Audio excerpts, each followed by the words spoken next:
All right, Padres pregame thoughts. Padres and the Twins. The Twins are obviously a team that doesn't come to Petco Park every year. It's a every other year thing, being an American League team. So I'm going to be interested in seeing how they look in this series at Petco, and they've got an interesting team.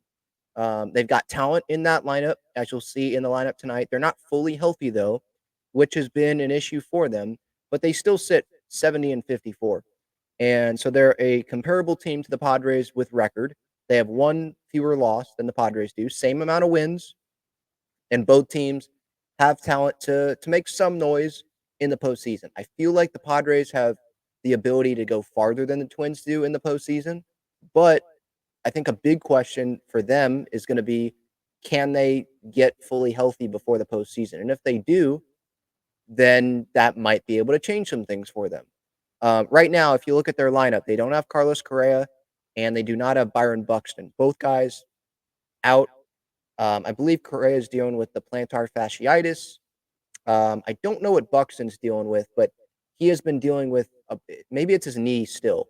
His knee maybe still be barking at him, but that's been one of those issues for Twins fans. Tatis is like our Byron Buxton, talented, but just has not been able to be on the field as much as we would like him to. Buxton, by the way, the latest update there, at least looking on the internet, cortisone shot. He recently received a cortisone shot in his injured hip. So we'll see if he comes back, when he comes back. It seems like Correa is going to come back. But as for this series, it's good news. The Padres don't have to face those guys because those two guys are impactful for that Twins team, obviously. They've got Castro, Larnick, Royce Lewis is part of their big three. He's hitting third. Then Wallner, Carlos Santana, Max Kepler still in Minnesota, Julian, Vasquez, and then I believe Austin Martin is batting ninth for them.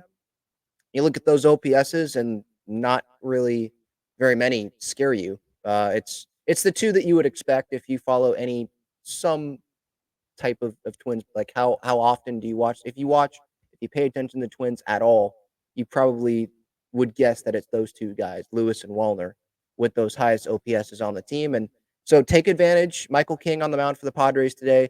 Take advantage of the bottom of that lineup. If you look at the Padres lineup, I mean, they've got way more guys with OPSs over 700. Everyone except Tyler Wade, or Bogarts, actually.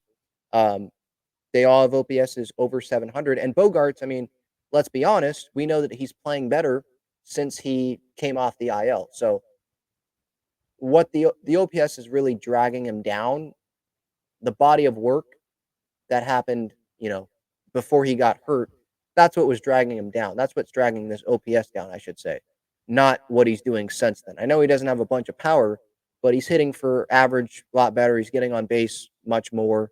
So that's encouraging there. Arise is leading off. Profar, Cronenworth, Manny, Bogarts, Merrill, Peralta, Higgy, and Wade. Wade obviously at shortstop. No Ha-Seong Kim. As I'm recording this, I haven't heard an update on Kim's status. Obviously, he was in a sling yesterday, according to a report. I think it was Jeff Sanders that tweeted that out yesterday. And we knew he wasn't going to be in the lineup today. We just don't know how long he's going to be out. I think he was going to get some imaging done today. So hopefully we'll have more. Maybe he's going to be doing the imaging while Mike Schill is speaking to the media. So Schill can't provide anything. And maybe it's going to be after the game, or maybe it's going to be tomorrow in the pregame media session that we'll learn more. But I have a feeling it's not just going to be, oh, he's out for a few days. It doesn't feel like that, especially when you come off as much in pain that Kim was in yesterday, going back into first base. Immediately, he was pissed, throwing the helmet down in the dugout. Like, usually when that happens, the guy's out for a significant period of time. And so today, I would say this is not the Padres' long-term solution. Kim is not on the IL.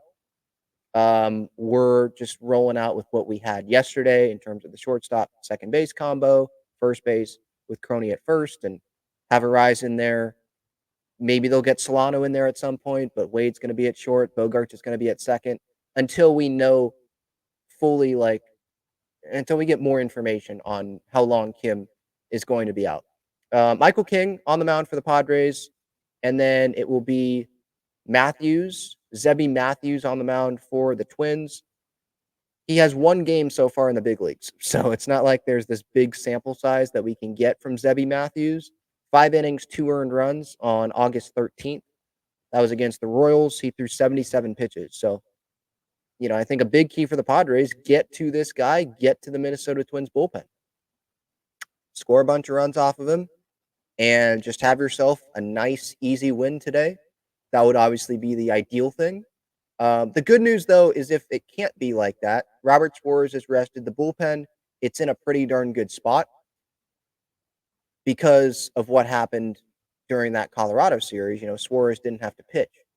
The high leverage guys didn't have to pitch, every day in that series. Suarez has had at least 5 days off. Scott threw once. Adam threw once.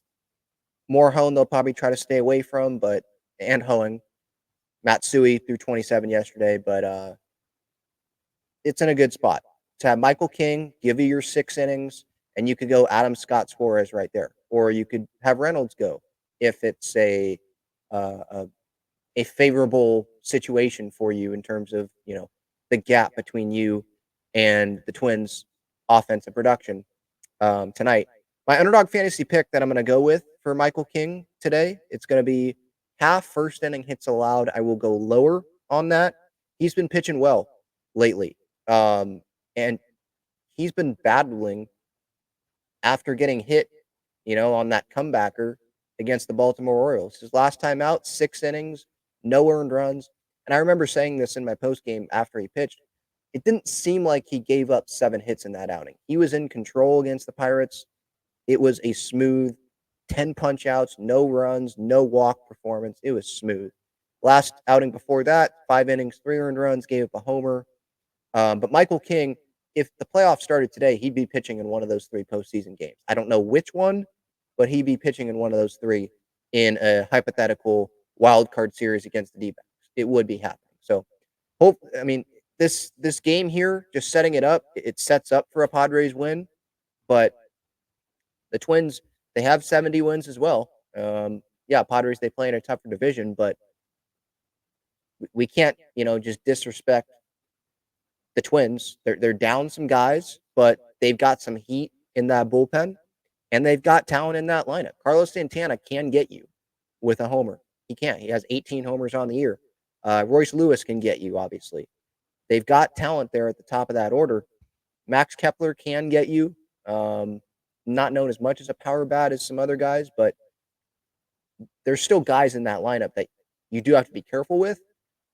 Just take advantage of those guys that don't scare, that I don't think that they should scare Michael King coming off of, you look at their line this year, how they're doing.